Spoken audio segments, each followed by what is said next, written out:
Hey filmmaker, Chung Dha here. In this video I'm going to show you how to improve handling heavy effects inside of Premiere Pro. So a lot of you guys have been asking me or having issues with using certain effects, especially if you are using a lot of effects. Also, if you are new to this channel, don't forget to press the subscribe button below this video. We're going to make a new sequence. So here, sequence. And the most important thing is go to settings and we're going to video previews. And actually this one we're also going to turn off the composite in linear color and the preview file format.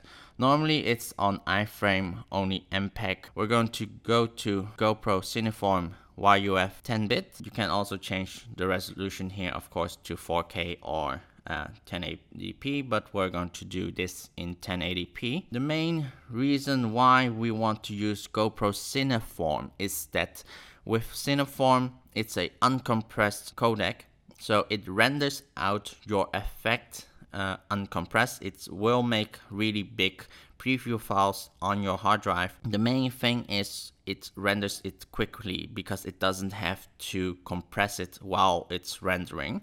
So it has less issue rendering heavy effects and actually does it much faster. You can actually save this as a preset by clicking here and give it a name. However, I've already have a preset. Now choose OK and it will have a new sequence. So here we have pressed some footage I shot with the Mavic Pro, and because it's 4K footage on a 1080p timeline, these are scaled down to 50%.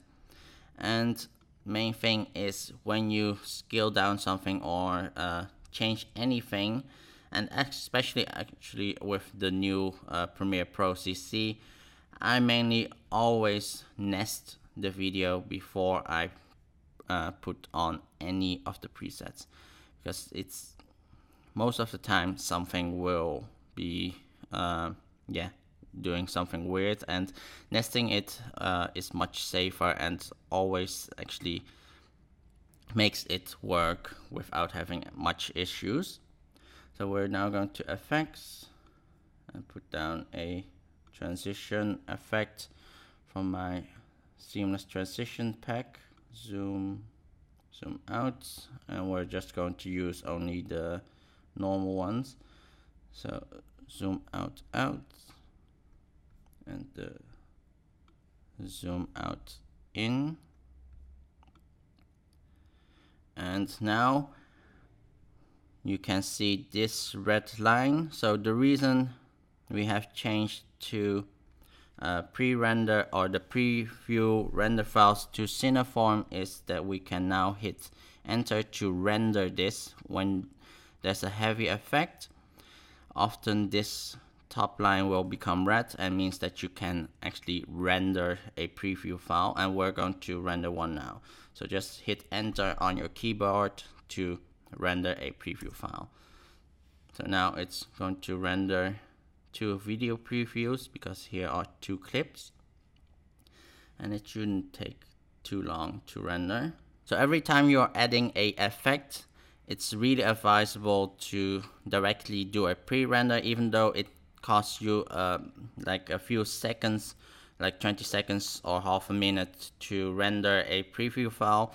However, it will on the long run, especially doing a long video, it's much better to pre-render each one quickly instead of having like a whole bunch stacked on top of each other, because what will happen if you have many of them, many of the different transitions and a lot of things that you still have to pre-render, it will actually cause your scratch disk or cache of your computer to run full, and it also will cause a crash or a render fault. So it's better to just pre-render every time you make a transition. Now we're going to show you how to export out this video.